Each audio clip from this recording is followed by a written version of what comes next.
Welcome to the Recruitment Rollercoaster podcast. My name is Hisham Azuz, and today I'm joined by Arjun Gillard, who is the head of .NET at Understanding Recruitment, currently managing a team of 2 people and looking to grow in 2020 and beyond. Arjun, thank you for joining me. Thanks for having me. Looking forward to this one. And as you know, where I always like to start, my friend, obviously, we were talking before we started this, your experience in uni and doing archaeology. But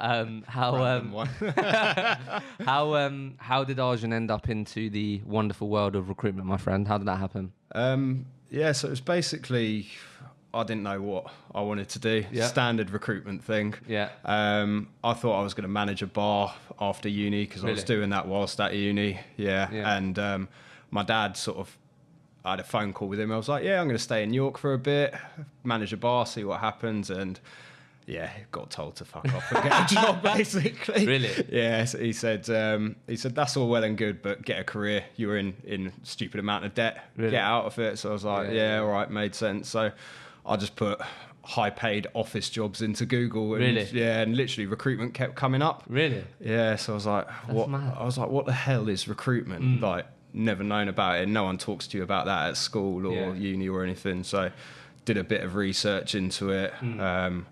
Had a couple of interviews in like Leeds and Manchester because I had a missus at the time in York, and she was like, I'll get a job like round here. And then had one interview in London. Came all the way down here. Really? Literally like spoke to them on the phone and they were like, I'll come down to London. I was like, right, cool, I'll get on a train.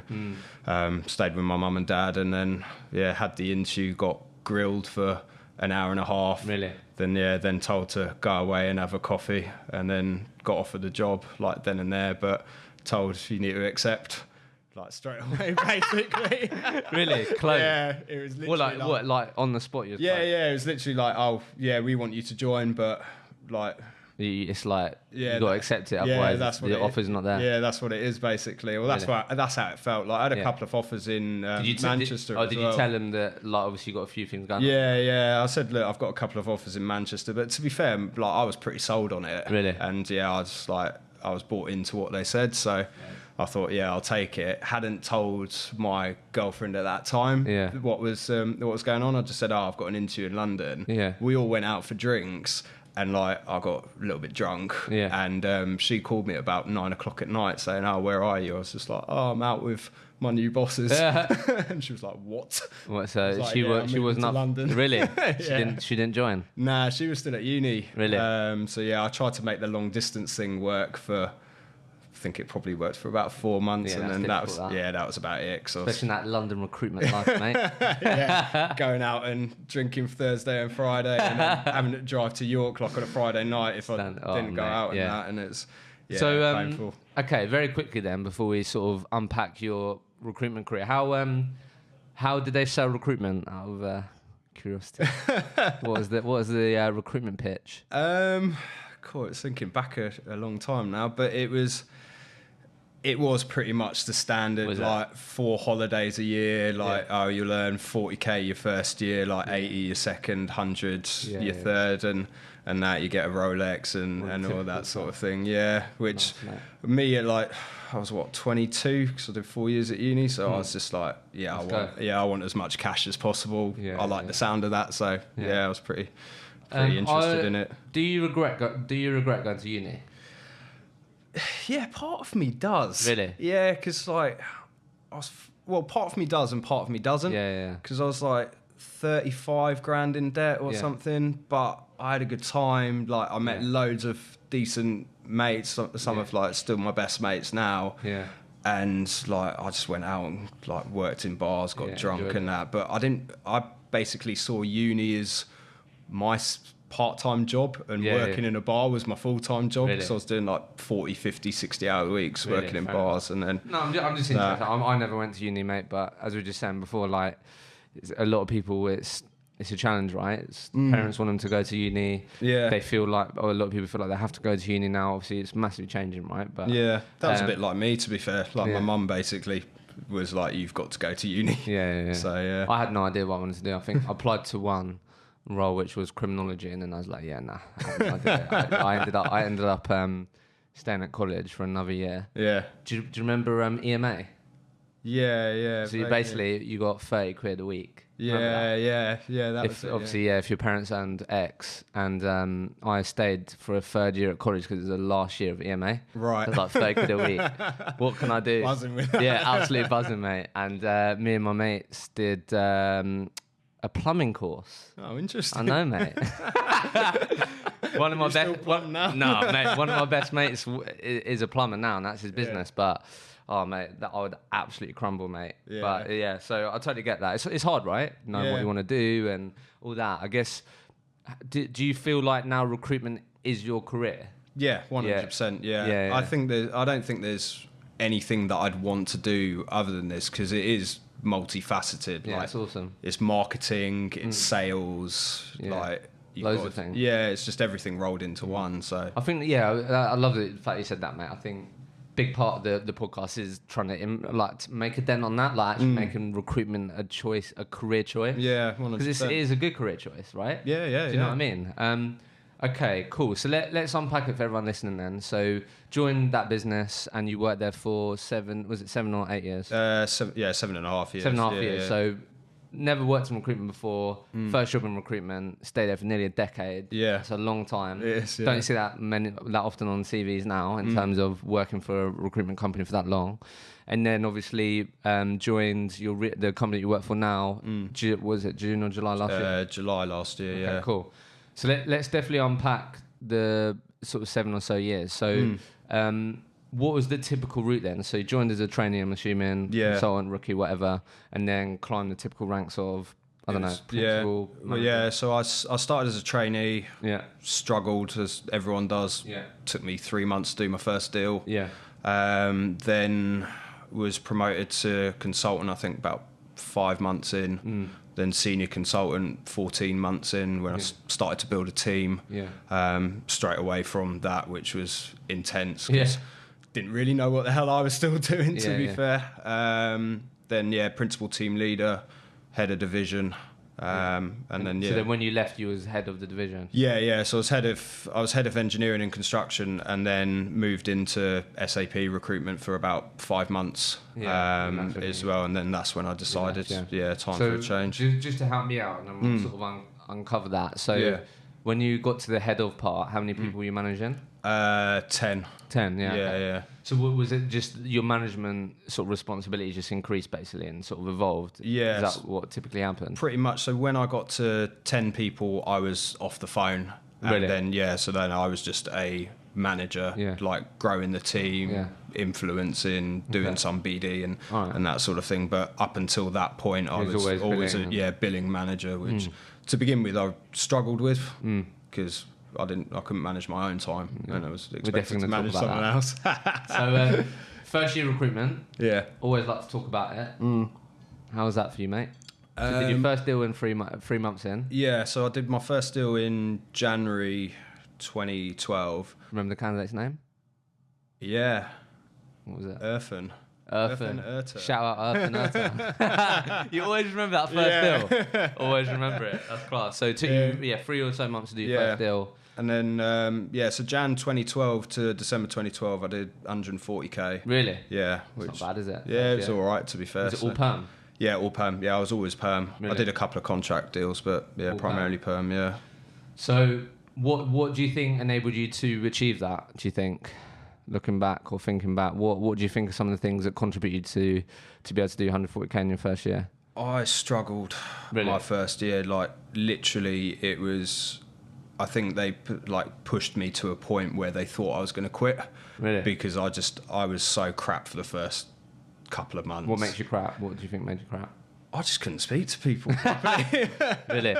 Yeah, I thought I was asking the right questions and I just wasn't. And then I wasn't doing the right things. Like I was able to pull jobs with multiple companies, but then I'd send 1 CV, 2 CVs and have one interview at loads of different companies. And you didn't give yourself enough opportunity. Yeah, pretty much that. And then I sort of sat down with my director and just went through it all and said, look, work fewer jobs, but work them into the ground. And then that's when it started to pick up for me. Really? And then, I just literally did the same thing, but I was working 7:30 in the morning till like 8:30, 9 o'clock at night, really? just to get good. Because I was just crap. Just really put in the graft. Yeah, I literally just put a shift in. How many sort of jobs did you end up sort of typically focusing on then? What did it ended up sort of narrowing down to?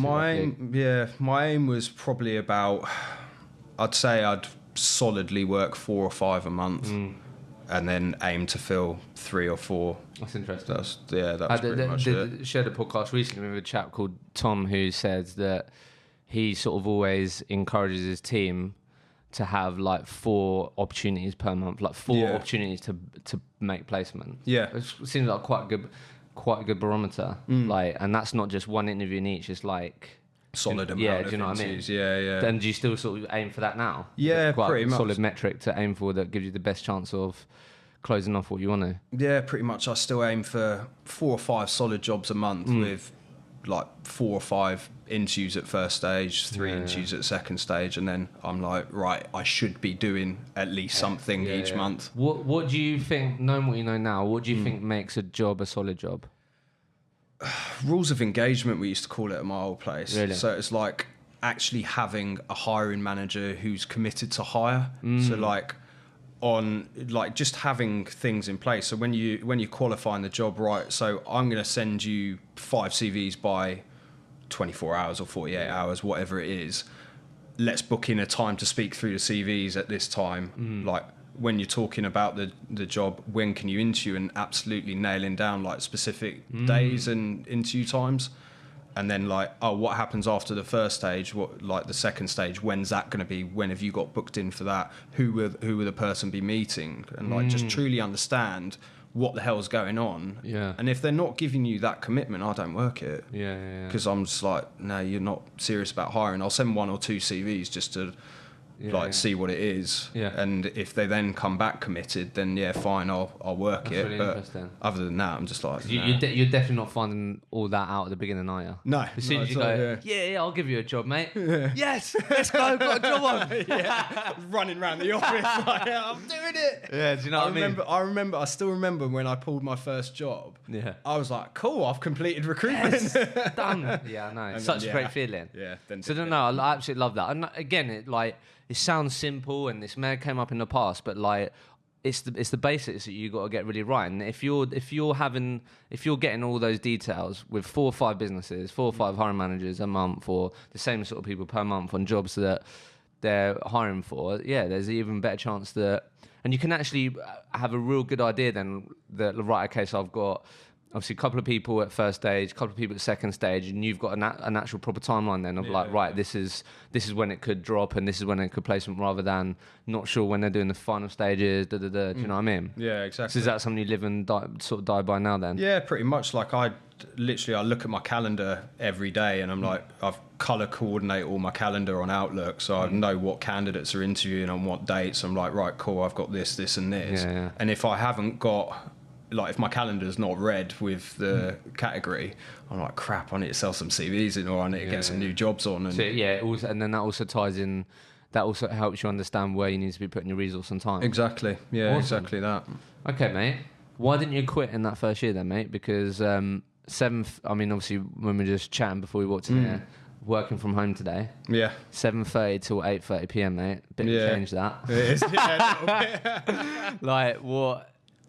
I mean, to be fair, I've heard a couple of times, there's no sort of set background that gives you the best possible chance of being successful in recruitment, but obviously working in a bar job involves a fucking hard graft, do you know what I mean? Yeah, so I've heard it a couple of times, like hospitality can be a quite good background because they've got that work ethic and these things, but why do you think you didn't quit early on? Because that could have prevented a lot of people quitting, he'd burn out a lot of the time now, do you know what I mean? Why do you think you didn't quit? I think it was a combination of 2 things. It was personal pride. Like, I just don't like losing. Like, I never have. I don't think anyone likes losing, but it just, I get that knot in my stomach when I'm not doing well.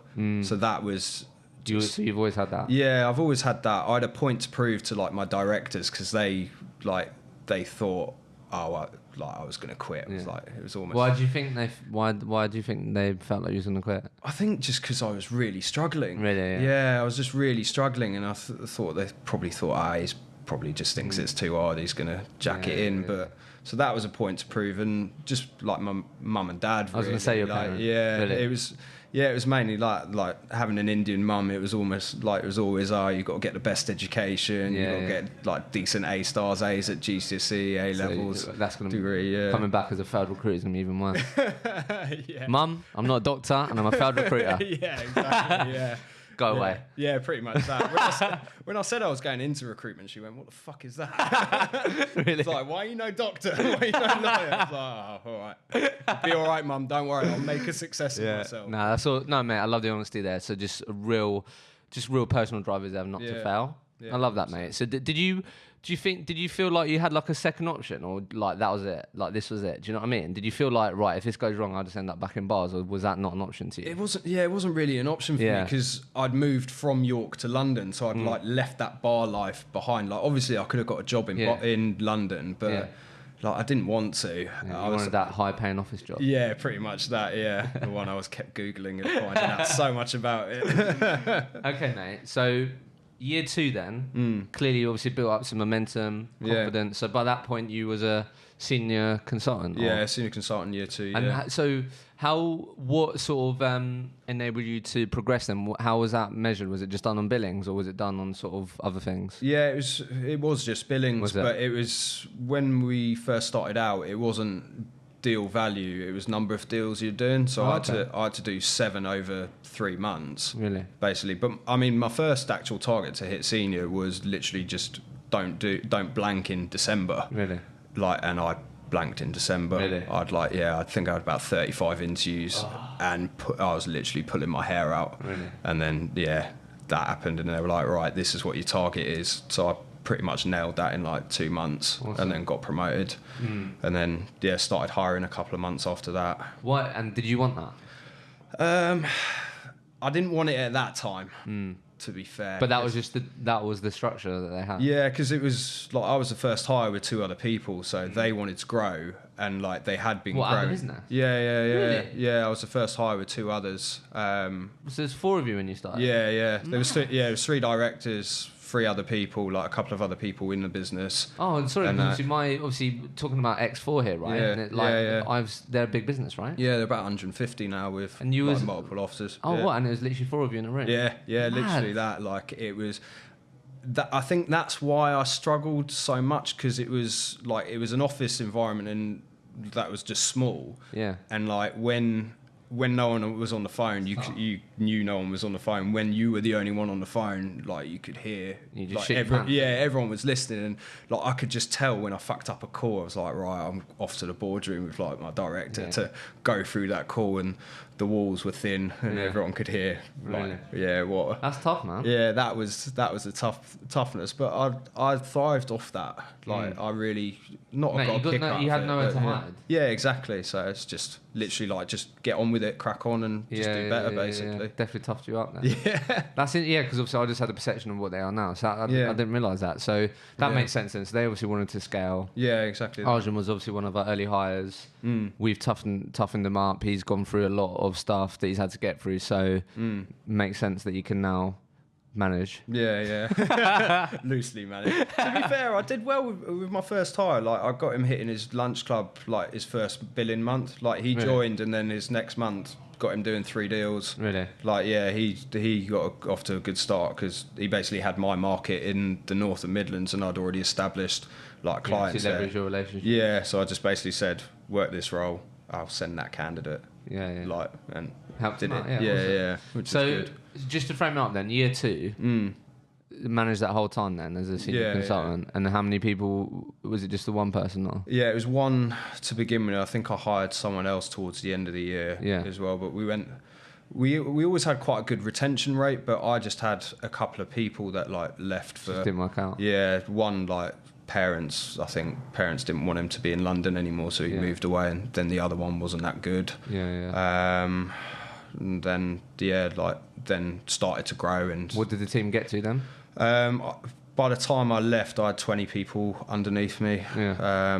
Like a mixture of trainees, consultants, team leads, really, like business development people and that. Yeah. So year 2 to sort of year 4 then? Yeah. What did that look like then? So by that point, what was it, sort of like a team of 10? Or nah, that was about, I think up to about 4, I had 5 people underneath me. Really? Year 4, it was me billing. I was always billing. I was always one of the top billers. Yeah. Just growing them, getting them good. And then, it was only after like year 4 where I started to hire more and more people more regularly. Yeah. Let's just talk a bit about that for a sec then, because I think, look, I've never done the role, but you always hear it. Obviously, billing manager being really difficult. Yeah. How did you maintain your billings while managing then? How did you maintain that sort of top biller or being in the top 3 whilst managing? Just working longer hours. Really? Really, yeah, really and truly. And it was that, but also being smart with my time, like with the jobs I was actually working. Okay. So like if I just thought, it's not worth my time at all. So you really valued your time? Yeah, I just wouldn't work it. And I did the same thing pretty much every day, like come in first thing in the morning, dial my leads, go on like the job boards, see what new candidates are out there, and then like BD or work a job that I needed to do. Yeah. And then I always set myself like I wouldn't go home until I did X, or I wouldn't go home until I did Y. And then let's talk about that then. So and I'm assuming you have the same day plan. Yeah, pretty much. Yeah. So what did a typical billing manager day plan look like then? Because obviously you're a billing manager now, right? Yeah. So what is involved in that day? How have you structured it? So pretty much the same thing. Like dialing my leads first thing in the morning. Yeah. Going now LinkedIn Recruiter, so save searches. I still use some job boards, so just basically go through all those, get my messages out, and then just think about what I need to do. So is it BD morning or sourcing morning for jobs that are still how do you decide that? I just how many CVs I've got outstanding with the company. It's back to like sort of pipeline and interviews you got booked in. Yeah, pretty much that. So have I got enough CVs out there? Have I got enough interviews ongoing? That's And then how does the management aspect fit into all this? So one of the people I'm managing now has got like 2.5, 3 years experience. Okay. So he's pretty self-sufficient. Like I catch up with him. Like obviously we talk every day and that, but I have like 2 one-on-one meetings a week with him. Okay. That's literally it. My new starter who started in January, the end of Jan, he's already like not self-sufficient, but he's confident and competent enough that he knows what he's doing. So he sits next to me. So I'm just like, if you need help, ask me. Yeah. And like when if he's mixing his search things up or if he's doing something, I'll sit and watch him. So because I'll just literally turn my head like that and watch him do it, and then crack on with it. Yeah. And then what about? So that's now. But what about when you was growing that team? What did that look like? Because that must have been difficult. Yeah, that was difficult. Was it quite reactive? I think so. Yeah, I think so. Because I was literally being pulled here, there, and everywhere. So like 1 minute I was doing internal interviews, 1 minute I was doing training, like and training new starters. Next minute I had to do like call coaching and call listening. It was just basically what I did with sourcing or like my own business. Whenever I had time to actually do my own thing, I was just like, right, head down, don't talk to anyone. Yeah, and just literally. And did you communicate that? Like, look, guys, like if you like absolutely have to grab me, that's fine, but I'm going to be doing this. Yeah, pretty much. I always said there's no stupid question. Yeah. But like if someone was just like, oh, where's Oxford or something, I was just like, shut up basically, and just cracked on. Because there's an element as well, obviously, when you're going through that process, that you also don't want to be the comfort blanket for these people. Yeah. Do you know what I mean? Yeah. Because like if they always ask you questions that they may know the answers to, but do you know what I mean? I think there was that. I've found that tough when I first started managing off that comfort blanket, because the first couple of people I literally poured my heart and soul into training them, and because I saw them as an extension of me. Yeah. So I was like, oh, they need to be seen as good around the business and everything like that. So, but I think that may have had a negative effect on them in like second or third years for them when my team grew more and more and I was spending more time with. So that's interesting. It is, Can be hard to get that balance though, right? It is, yeah, because sometimes I think like one of the mistakes I made, I went full tilt and didn't give them enough support from day one, and like then they really struggled through it, and then I had to pick them up like 6 months in, a year in, and that. It's just literally I always learn from my mistakes. So it's just like making them and then learning from them, basically. Of course. Yeah. So billings wise, then year 4 ran out. What did you do roughly? Like, if you can remember, if you was like sort of in the top. Yeah, it was 200. Really? 200 with a team of 5, 200 with a team of 7. I always hovered around 180 to 200 with my team. Like when I had a bigger team and that. That must be hard to do that when you've got a team. Do you know what I mean? Some people can't even do that when it's just them doing everything. Yeah. All they've got to worry about is themselves. Do you know what I mean? Yeah. Obviously, I know you said like you put in the hours. Yeah. But I'm just thinking if there's anything else there. Like, what was the setup? Did you focus on clients and getting in the jobs, and then were there a lot of splits that contributed to that? No, it was all my own business. Really? Like, we didn't have splits. Yeah, I did everything. I didn't have resources. Everyone that started was a 360 consultant, like from day one. Like I was, you're speaking to candidates for the first week and then speaking to clients from the second week. Really? Yeah. So that sort of circa 200 grand that you always sort of maintained and got, even when you're managing a team, that was all through like Arjun's relationships and you delivering, sourcing, clients, everything. Like, some had passed me over jobs. But it was like collaborative, but it wasn't like we didn't have splits. Oh, you'd get 25% of that. Really? Like at that stage, it wasn't like that. I think it is there now, but not. But when you was growing that team, that must have been really difficult. It was, It was just literally, it was just hard work. Really? And just working longer hours and just literally being smart with your time. When I was having more people underneath me, I wouldn't really work a role under 20%, 19%, that sort of thing. And it was like 45, 50k salaries as a minimum, just because I was like, if I could make one placement a month at 12k, 13k. That's better than doing one 4k deal. So that's interesting. I think that's the insight in there. I think clearly as you progress in your sort of career, you can just really, really valued your time. And as you said, back to sort of your advice and your process of working with hiring managers that are committed to you being committed to the right jobs, to you only working at set fees, that again it's valuing your time. That, as you said, it gives you the best possible chance, and that when you do allocate resource, the resource that you're putting towards it gives you the best possible return that you could get. Do you know what I mean? Exactly. I think that's an interesting insight. So why do you think you sort of progressed compared to other people around you? Maybe like, why do you think you got to the head of position? Because you just took the tip, so obviously that continued to evolve. You then got the head of that team, right? Why do you think that is?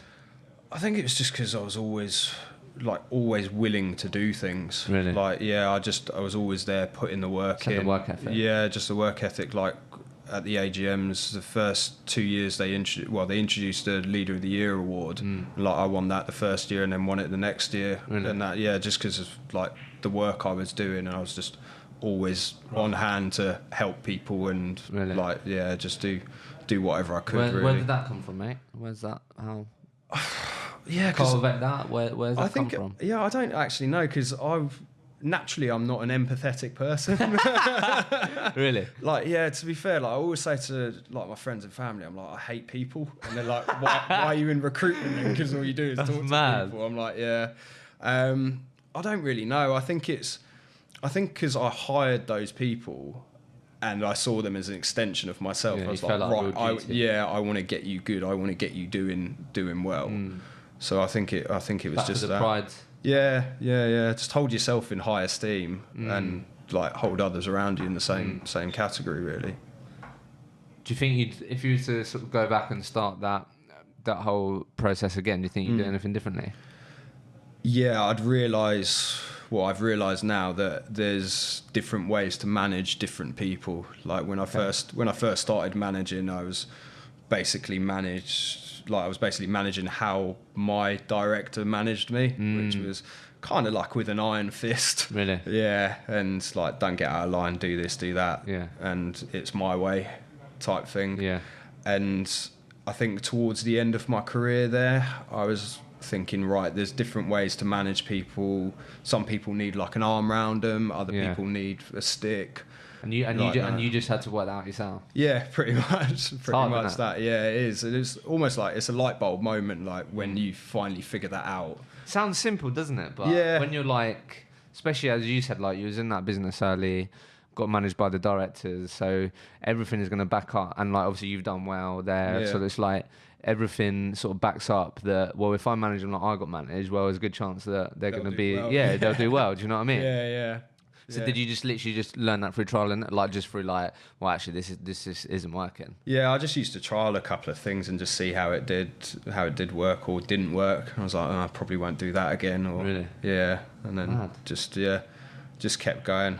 It's only more recently now that I've taken more of a desire to learn about management. So I listen to a lot of Audible now because I hate reading. Yeah. Like I used to like it, but I just don't have the time to do it. So I stick my headphones in, or like when I'm driving to work now, I listen to like podcasts or like management books, leadership books, all that sort of thing. Actually trying to learn about it. Yeah, pretty much. Yeah. So I guess as time, it's like, well, actually, I'm in the. How can I improve and how can I get better? Yeah. I think that's a great thing now, isn't it? I think, like, if you were to search for that or look for that at the beginning of your career, how much would you have found? I'm not sure. Yeah, probably not a lot. Yeah, do you know what I mean? So I think that's such a great thing. So what I'd really like to sort of do now, mate, is I guess just a final part on that, mate, because like obviously you did really well, you progressed the ranks, worked your absolute socks off. But how was your sort of mental and mindset piece through that? Do you know what I mean? Because obviously I know now you do a lot of posts. You do like Friday posts, like Mindset Friday or something like that? Wednesday, I just do Happy Mindset Day on a Wednesday night. So I guess back then, mate, in hindsight, where like mentally working long hours, tough. Yeah. Do you know what I mean? Drinking a lot. Like, do you know what I mean? Like, how was your mindset and how did that contribute to your success there? Do you think? Like looking back on it, I wasn't in a good headspace. Really? Like, it was. Like I thought I was enjoying my time. Like I was going out every Thursday, most Fridays as well. Like still going to the gym and everything, but not in as much as what I do now. But I was stressed constantly, and I think just tired all the time. And like I think then the little things that people around me would do would just make me snap, or or just like make me in a mood. Yeah, and it's like it's not good for you at the end of the day. So. How did that start changing? I think it was more just growing up a bit. Really? How old are you now? 31 now, yeah. So I think when I started to get to about, I'd say 27, 28 was when I was like, right, I'm not going to go out every Thursday, Friday. Yeah. It was mainly Thursdays. I'll come back one day. So you just started to just start working on yourself a bit? Yeah, pretty much that. And then but I bought a flat and my missus moved in with me and it was... Grounded you? Yeah, grounded me, yeah. She literally... Not that she said you're not going out or anything, but she was like, oh, why don't you go to the gym or why don't we spend time together and that, which... made more sense to be fair. So that's fair enough. Yeah. Right? So obviously the position that you're now in, right? So you obviously left the business that you was at, obviously a big part of. Yeah. And you've gone into a completely different market. Yeah. So obviously, as you said, so for like 7 years you was in the construction engineering. Yeah. That's where you did all the things that you've been talking about already. Yeah. Then you tried something a bit different. Yeah. And now you're you're a head of .NET. Yeah. So we're talking tech. Yeah. Right? How was that transition? Like, that's difficult, right? Yeah. I had imposter syndrome. I had 2 weeks off when I left X4 and joined Understanding. Yeah. And I was getting in my head a little bit. I was like, what if I'm not actually like good at recruitment? I was literally just like, what if I'm not good at recruitment? What if like I rose the ranks at X4 because I was just there and it was just like, oh, you've been there X amount, you get promoted. And I spoke to my missus and she was like, what the hell are you on about? Like, you've been successful, you know what you're doing, just trust it. So, So you was worried about it? Yeah, I was. It was naturally because I'd been in the same place for like 7.5 years, like it was the first job out of uni. Yeah, so you have no other things to compare it to. Yeah, for you exactly. To, like, you know what? Nah, actually, I've got a really good chance. Yeah, Yeah, that exactly that. So, yeah, when I first started, everyone there was so welcoming. Really? Like that just put my mind at ease straight away. Yeah, from the moment I went in there for an interview, even from the moment I started talking to one of the directors, like having a telephone interview, I was like, this seems like a nice place where I can see myself working. Got in there and everyone was like, right, this is what we expect you to do. I had no target for 3 months, which I think helped. But yeah. But I did. I had my first offer 2 weeks in. Cheers. I did my first placement like 4 weeks in. Cheers. And then then just started. Started billing from there. So Mate, I've done well there so far. Okay. So how did you find? Because I'm sure a lot of people think this. I'd love to get sort of your perspective and experience on this. If I'm a recruiter listening right now, I've worked one market for 3, 4, 5 years, however may it be. Obviously, you've got a real asset there in terms of relationships, and that's like. That really helps you to sort of continue growing your billings, right? Yeah. So how have you actually found, like, basically just not chucking that all away, but like, right, okay, I'm starting a new chapter, new market, new clients. Like, how have you actually found dealing with that and that transition? Yeah, I mean, I was lucky that I walked into a warm market. Okay. So what makes it warm? What is a warm market? Well, I turned up and there was a load of jobs. Really? Yeah, they were literally like, because there was one chap there who reports into me working all these jobs and was like, yeah, we've got 10 that need filling. So I was just like a kid in a candy shop, basically. Yeah. I was like, I'm definitely going to make some money. So first thing, again, sounds basic, but first thing, if you're considering a move, like, what do you know what you're getting into? Are you starting from completely scratch? Yeah. Are you actually going to be walking it into an actual warm desk, blah, blah, blah? Yeah. So obviously that helps. Yeah, so do your research into it, and like, if it isn't a warm desk, like, find out what their expectations are for it. Like, am I expected to bill after a month, 2 months, 3 months? Like, what's the actual thing? Because some people, like, they have to build a business from scratch again, and they might not be doing a deal or placement for 6 months or 7 months because they have no relationship. So I definitely advise doing that. And what was that? What was the actual experience of a warm desk then? So did that mean that you could call up and go, look, we had never spoken before. I work for a business called Understanding Recruitment, who you should know. Like, or you was working on the jobs with the person who was working them next to you. Pretty much that. So you could just literally say, "I'll work with such and such." Yeah. It was literally just that. And, really? Yeah, and it was just source basically. Really? Yeah. So Sorry, go on. I started doing that, but I was wanting to BD at the same time, so I was like, right, I want to get my own businesses and like relationships established and that. So started that. And then how have you found, like, the technical part? Like, how have you found picking that up?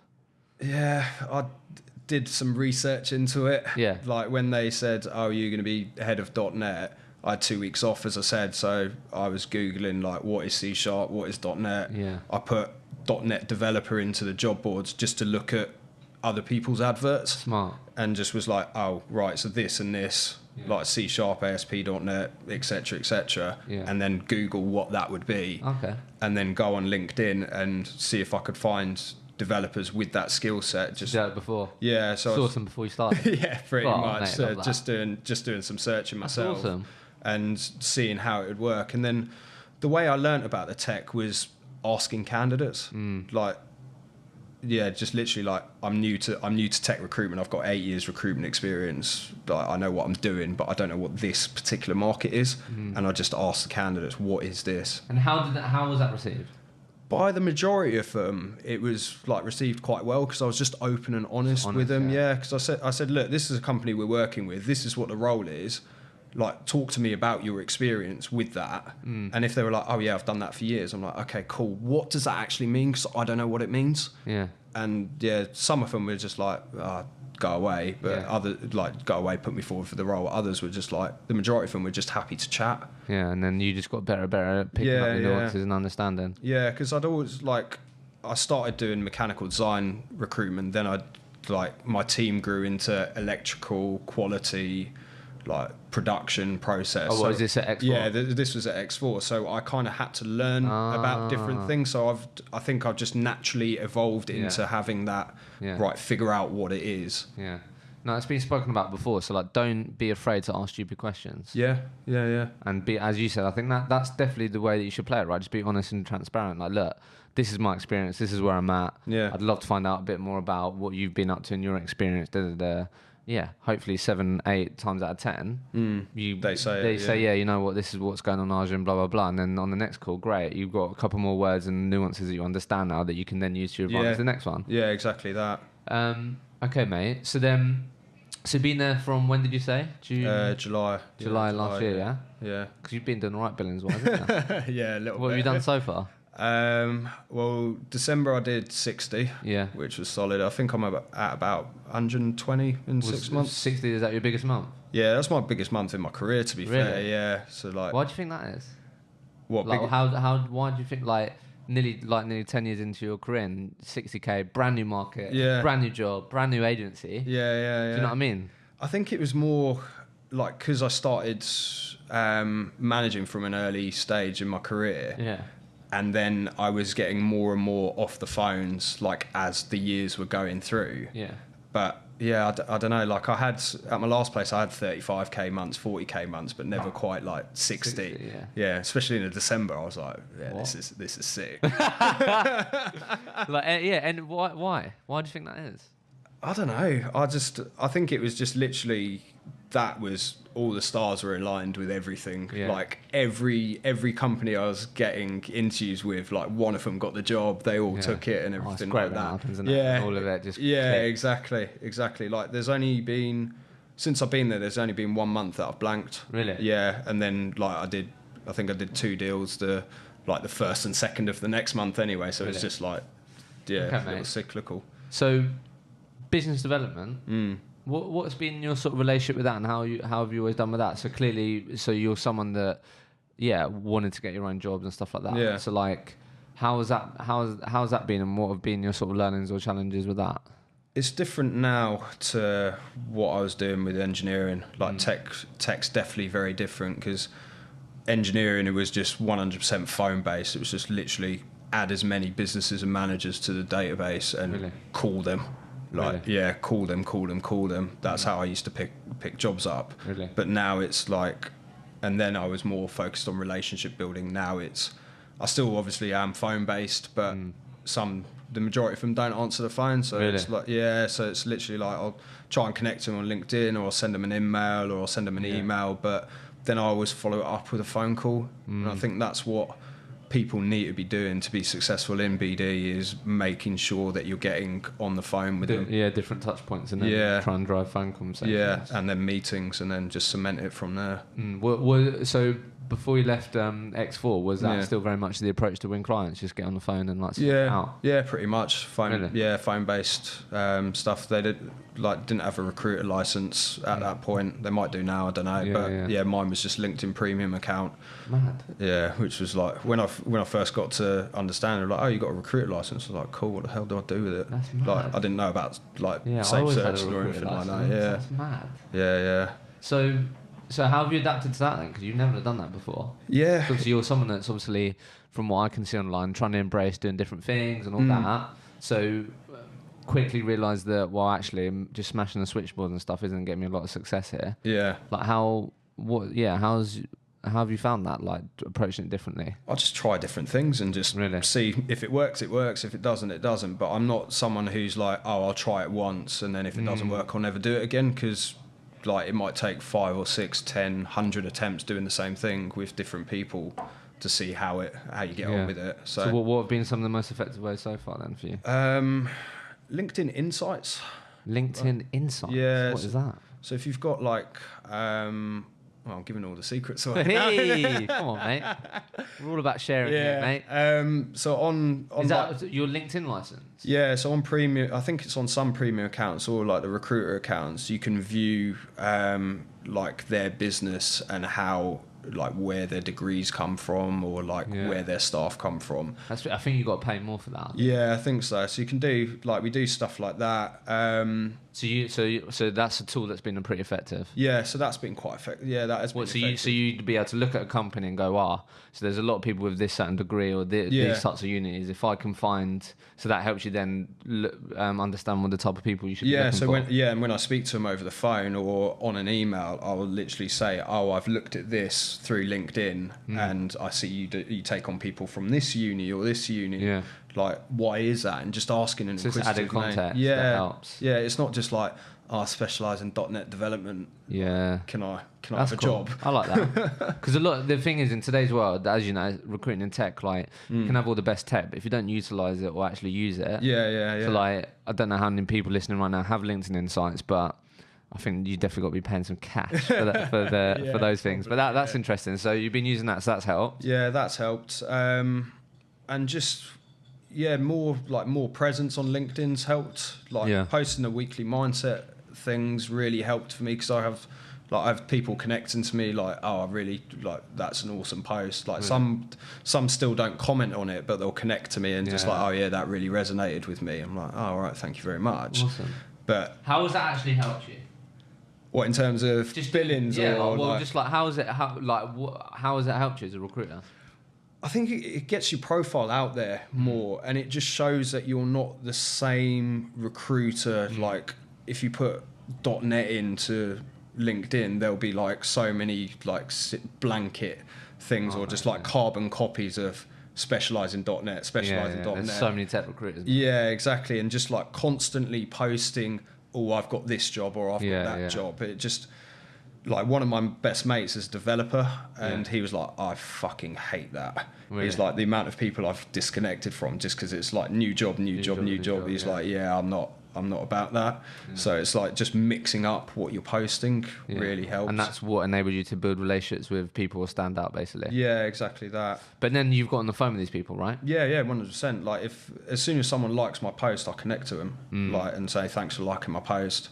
Like, what did you like about it? And like, I always like getting feedback, so I ask them for that. And then I'll post some tech stuff as well. So like, I try and think about what like the clients would want to see or what the candidates would want to see. And then just anyone who likes that, I connect to them and like, oh, thanks, and just spark off conversations. And just final thing on that, mate. Obviously, look, this is the sort of world I'm in, but it's just great to hear someone else's perspective on that. If I'm listening right now, I'm going, I'll just smash the phones, mate. I'm all right. Yeah, don't work, mate.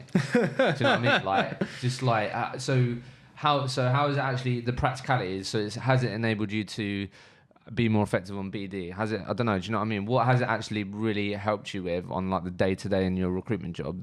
Which is why it's worth thinking about or trying things. It's because like some hiring managers or like internal recruiters have actually connected to you. Like, if they've liked your post, you connect to them and they're like, oh yeah, some even say, I don't normally connect with recruiters, or I don't normally accept connection requests, but I really liked what you said. And then that just sparks a conversation. And you don't have to say, all right, give me your job straight away. Like, you use that as an insight into them, find out what their need is. Like, always, as you said, pain points. I always used to think about BD and objection handling as like someone having a suit of armor on, because that's what I got taught. And it's like, find out where the weakness is, and then just go in that way. So look, I think that's fair. So what it's enabled you to do is have conversations with people, with typically people that are getting pestered all the time, getting pestered by people that look the same, and very quickly, because you've been willing to sort of share a bit around Arj and what you're passionate about and what you're interested in, that it's enabled you to drive conversations with people that give you an opportunity to go long term, like, this is what, do you know what we do here, blah blah blah. Yeah, exactly. Is that fair? Yeah, exactly that. Yeah, no, that's cool, mate. But I think to round that off, it's like, it's got to be accompanied with being proactive. Oh, 100%. It's got to be both. Yeah, if you just post on LinkedIn for the sake of posting, it's all well and good that you'll get some profile views, but what are you doing with that? You got to pick up the phone. Yeah, exactly. Yeah. So if you're not doing anything with it, then it is pointless. But it's another way of selling. People don't realise it's selling.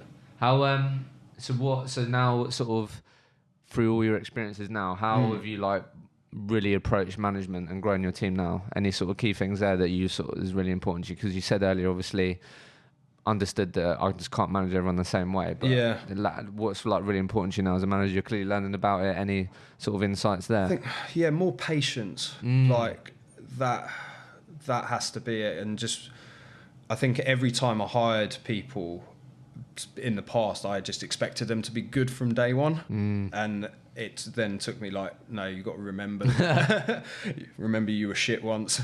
And that sort of thing. So it's, yeah, just having the patience, but being there when they need you, but giving them independence straight away. Because it's like, let them find their feet, let them fuck up. It's not like they're going to kill anyone, is it? Yeah. Like they might make the worst that can happen? Yeah, they might make a mistake. They might, like, we have people just start as resources at Understanding, so it's not like they're going to lose a client or anything like that. So yeah, it's give accountability, be patient, 100%, allow these people to fail, and I'm assuming then it's your job then to be like, right, what can we do better next time? What did you learn from that? And sort of cultivate that. Yeah, and be more of a coach and a mentor and a leader as opposed to a manager. Yeah. So not just like, oh, you'll be doing this at this time, this at this time, this at this time. It's right, I think you should be doing this, or what do you think you should be doing? What's worked well for you? What hasn't worked well for you? Awesome. And then growing my team now, it's just making sure I hire the right people. Like I've gone from a massive team of 20 people to 2 now. It's like I want to grow it again and it be sustainable and like, are you in complete control of that? Like in terms of like who you hire? Yeah, 100%. Yeah. Really? Yeah. So the directors still have a say on who comes into the business, obviously. But if I'm like, I don't want, like, I want this person, there's a very good chance they're going to. Yeah. Exactly. So that's interesting. Always get asked around, sort of hiring. Obviously, there's so much challenges for business owners and managers on hiring for their team. Like, what are from your perspective, what are the non-negotiables when you're looking to hire for your team? Like, what do these people have to have, or what do you need to see for you to be like, I want to give this person a chance? Accountability. Yeah, and like just evidence of that. Okay. And also resilience as well. That's a main one. Accountability. How do you look for that? Just with how they answer questions as well. If you can tell they're like bending the truth a little bit, or if you can just tell something's not sitting right and you probe with them, if they hold their hands up and go, yeah, you know what, I'm actually chatting a little bit of crap, then I'm like, okay, that actually works for me. Yeah. But if they're like, oh yeah, I've been the best thing since sliced bread and I'll do this and I'll do that, and you're like, you haven't, have you? Yeah. And then they're just like, no, I am. I'm like, nah, off your pop. How do you try and identify resilience in people? Out of interest. Just ask about like their life. Ask about where they think they've struggled before and like how they've persevered and got through it. Like some people like just give, I've been a keen sportsman and like we lost a game and then we picked ourselves up. I was that's not really resilience. Like I've had some people who I've hired before who have literally come from nothing, like hadn't been on holiday outside the UK before joining and hitting a holiday target, like that sort of thing, like really struggling with finance and what have you, and like stuff like that resonates with me because like my family have been like comfortable and fairly well off, but like I've not come from like a mansion or anything like that. My father struggled through like work and that, so I've seen those struggles, so like that resonates with me. Yeah, so it's literally just having something about you where you're not just the same person or a carbon copy of like someone else, really. Okay, mate. Before we finish then, a couple of things, I guess, just to round that off then, for anyone listening that maybe over the next couple of years or long term maybe thinking, right, like do I see myself at this agency for the next sort of 2-3 years, not sure the next decade, or in 2020 now, blah, blah, blah. Just from your experience then, because that can be obviously really daunting. It's daunting anytime moving a job, right? But particularly for those people that have been in one agency for a while, whatever, what would be your sort of go-to advice on if you're considering a move, maybe complete different market, want a complete new start, new business, any advice just to sort of key things to look out for that could help through that? Yeah, I'd say take your time when looking, like don't just jump ship for the sake of jumping. Like it was never that I thought, oh, the grass is going to be greener somewhere else. I was just like, I've done what I have done here, and I just thought it was naturally time for me to move on. Yeah. So it's don't rush, but do your research, get a rec to rec. Like I had a couple of other interviews other than Understanding. I went to Understanding direct, but like the rec to recs can advise you on what companies you actually should be going for. You do your own research, and then just ask as many questions as possible throughout the whole interview stage. I think the expectation one's a big one, isn't it? Yeah. Like, okay, if I join tomorrow, what are the actual expectations of me? Yeah, 100%. Do you know what I mean? Yeah, find out, like, are you expected to bill straight away? Are you expected to pick up clients? Like, what happens if you don't? Yeah. Like find all of that, because that's going to help your mind at ease as well, isn't it? Yeah, exactly. Like, not have as much pressure on yourself. Yeah. Because it can also be hard when you've got like that amount of experience behind you, going into a new company. Yeah. You was obviously Arjun the big dog, mate, lead with the ear and all that, and then now you got to build those relationships again, internal stuff. Do you know what I mean? Yeah, exactly. And it's having that pressure as well, because like I've got a mortgage, I've got a lot of outgoings and all that sort of thing. So that was that billing manager recruitment lifestyle. Yeah. Paid off your uni debt? Yeah, 100%. Yeah. Really? That's awesome. I paid that off about 3-4 years ago. Really? Yeah. Man, that's wicked, mate. So that was good. Yeah. That's good.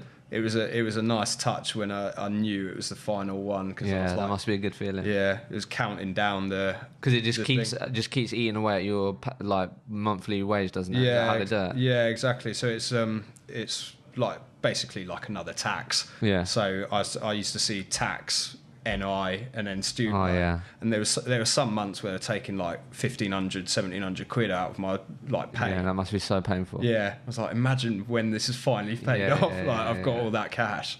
Just interesting one on that. What have you, obviously it's come up a couple of times, but like, have you had any advice, or what's been your sort of relationship with like earning more money? Do you know what I mean? Because coming from uni debt or that, that obviously, that again, when you're young, and again back to sort of you went out a lot and then you sort of changed and stuff. But don't know. What's been your experience in like?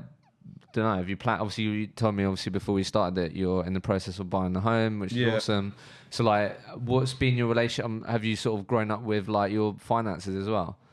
Yeah, 100%. Really? Like when I first started, I think probably the first 3 or 4 years, I spent every penny I earned. Yeah. Like I literally would empty my bank account. And no one tells you to do anything differently, that does. No one does. Like, well, my mum and dad did actually. It was like, nah. But you don't want your mum and dad telling you that, because you're not going to listen. Yeah, that's exactly what happened. Like I literally just went, you know what, I'll just do me. I've worked hard for this. Yeah, exactly. So like thinking about it, if I had started saving even a little bit, I would have had a flat a couple of years earlier. I would have had this house probably a couple of years earlier, that sort of thing. So it's not like don't enjoy it, but I just think there's definitely a conversation worth to be had there. When you start earning good money in recruitment and you're young, you're in London typically or wherever in the city, who's telling you to say, well, Arjun, look, do your thing, but if I was in your shoes, I'd be thinking about this, and just plant those seeds that you can then make your own decision on. Well, actually, I'm going to start saving 2% of my monthly wage every time. I'm going to put it in this type of bank account, and that's going to mean da-da-da. Do you know what I mean? I think there's such a conversation to be had there. Yeah. Do you know what I mean? Yeah, I think so. And it's things that I do now with my new lad. And really? Because I was like, what are your goals? It's like, right, I want to buy a house by time I'm 26. Yeah. And I'm like, right, cool. And how are you going to get there? Like, how much do you need to save each month to get it? What property prices are you looking at? Like, where are you looking? How many bedrooms? Yeah. And it then gets them like picturing what it is, so it then actually becomes tangible. Yeah, that's good. And I'm assuming that helps you motivate him when he's like, I don't want to get on the phone, mate. You said you wanted to get that house, mate. We've worked it out. That's how I did it. Like, I wanted, when I first started, I had a 1.6 Golf that my mum had given me. Yeah. And like, I'd ragged it around whilst at uni. I was like, right, I want a BMW 1 Series. And as shit as it sounds, I printed a photo of that car that I wanted and stuck it on my monitor. Thought about it. Yeah, I just stuck it on my monitor. So every day I was looking at it and I was like, that's why I'm doing this job. Yeah. That's why I'm getting told to go away 20 times a day and what have you. Fair enough, mate. I love that. Before we finish, mate, as you know, you're coming to the event, aren't you? I am indeed, So I've got a couple of questions on resilience with the event coming up. So I've got 3 questions for you, and then I'm going to ask you what you're excited about and ask you the final question. So first question, what what does resilience in recruitment mean to you? To me, it is literally just sticking at it and being accountable with it. So if you'll have good days and you have bad days, like you'll have good months and bad months, and it's just digging deep and trusting in the process and thinking, yeah, you know what, there is going to be light at the end of the tunnel. So it's just having that about you. Trusting the process, I like that. Interesting one, this one. It's got some interesting answers. So how, in your opinion, how has the importance or need for resilience changed as the industry's evolved? I think it's come a little bit down. Like, especially when there's different areas of recruitment now. It's not, you don't have to do a full 360 role. You could start 180 and start as a resourcer. You can go into talent acquisition. You can go internal. So like, you don't really have to be resilient as much in an internal role or talent acquisition to a 360 BD sourcing model. So you think there's, from when you first started to now, the sort of environment you're in, that it maybe requires less resilience? Yeah, to an extent. Yeah. I think it depends what type of business you're in. Yeah. Like, there'll still be some that are literally like cutthroat businesses, and you've got to be like smashing it. Yeah, exactly that. But yeah, that's fair enough. It's definitely evolved, right? And I think it's like resilience in sort of slightly different ways now. That might be not getting any email replies. Do you know what I mean? It's slightly different maybe compared to when you was in that office with the 3 directors and you were getting point blank no's. That's a bit different to the sort of resilience you mean when you get no likes on your post. Or, do you know what I mean? That hurts. So it's interesting, right? So it's like sort of different experience of resilience now. You definitely can still, you're going to get rejected and all that, but okay. Last one. Be interested in what you say about this. So what do you think and what do you do in terms of what can people do themselves to instill more resilience, or what can people do themselves to instill resilience in their teams? Yeah. Like what sort of things do you do? So for me, I always used to think about like the negatives of every day, and I was like, oh, this went to shit, and I'm like, I didn't actually think about the positives. Okay. And I've just now started, I've been doing it for a while. Like, every time I go home or like first thing in the morning, I visualize in my morning. I visualize like when I'm in the shower, like how my day's going to go. Love that. So I'm like, right, this person's going to get this job. I'm going to get interviews with this. Yeah. Like, even when I had the offer accepted on the house, like I woke up in the morning, I was like, right, I'm going to hear today that this offer's been accepted. Awesome. Like that sort of thing. And then on the either going home or on the way home, I'm like, what did I actually get out this day that was good? And I'm like, right, oh, this went well. Like, even if it's like, oh, I had 5 emails accepted, or like, or I had a decent BD call. Like, just take the little wins and they'll then build into the big wins. I like that. And then like when you do deals, like actually revel in it a little bit. It's always like celebrate the win. It's what you're always looking forward in recruitment, aren't you? Yeah. What we're going to build next month? Yeah. What we're going to do this. So you've become better at focusing on. Well, actually, I did have a fucking horrible day, but you better at sort of focusing on the good parts. And that can be difficult to do, right? Oh, 100%. Yeah, because you can. It's so difficult to do. Yeah, because like one girl in the office, she was like, "Oh, I've had a really shit day today." I was like, "Didn't you just put 15k in?" Yeah. And she's like, "Yeah, but I didn't get enough CVs." I was like, "Oh no, come on." It's like, come on. Yeah, totally. And again, it sounds quite simple, but it's such an empowering moment and realization that you're in complete control of what you focus on. Yeah. I know it sounds really simple, but like, there's a lot of people out there that if someone cuts them up on their way into work, like, that's their day ruined. Yeah. And that used to be me. Yeah, it's mad, isn't it? Yeah. And it's like, I've been on my own journey with that, but it's such when you realise that obviously we're all prone to being like people fucking you off, right? Yeah, but I think when you really realise that you're completely accountable to how you react, how you feel about things, like, that's down to you. That's not down to the candidate dropping out. That's not down to it's not down to the person cutting you up in the traffic. Like, that is down to you, and that is really empowering. That massively helps in recruitment. Yeah. Do you know what I mean? Because if your colleague drives into work, someone cuts them up and they're fuming, and they're fuming for the most of the day, Yeah. mate, like they're at a disadvantage. Yeah, 100%. Do you know what I mean? How? So that's what you do for yourself. Anything? Yeah. For your team, that how have you tried to cultivate that in your team? Yeah. So how do you do that? Yeah, 100%. So I celebrate the wins with them. Awesome. Like, so if we have a good week or if we have a good month, we're like, all right, we'll go to the pub or like we'll go for a meal or what have you, and I just instill, like, they ask me about my life experience and that, because one I've known for a couple of months, the other I've known for 7 months, so it's just it's still in that getting to know me phase. So I guess to be fair, it comes back to that. If your colleague comes to you and goes, I've had if you ask him, right, how was your day? And he goes, shit, mate. Yeah. And then it's your job then to be like, right, okay, yeah, fair, but what did you do that you're happy with today? Yeah, exactly that. So it's those types of things. Yeah, so it's like, why was it shit? All right, what could you have done to make it better? Yeah. And then finish with what was actually good. Yeah, and that, yeah, okay, I like that. Yeah. So before I ask you the final question, what are you excited about, mate? What's going on in 2020 for the .NET team? What are you excited about? Growth and expansion more than anything else. Yeah, so I've got plans to hire at least 2, maybe 3 others this year. Awesome.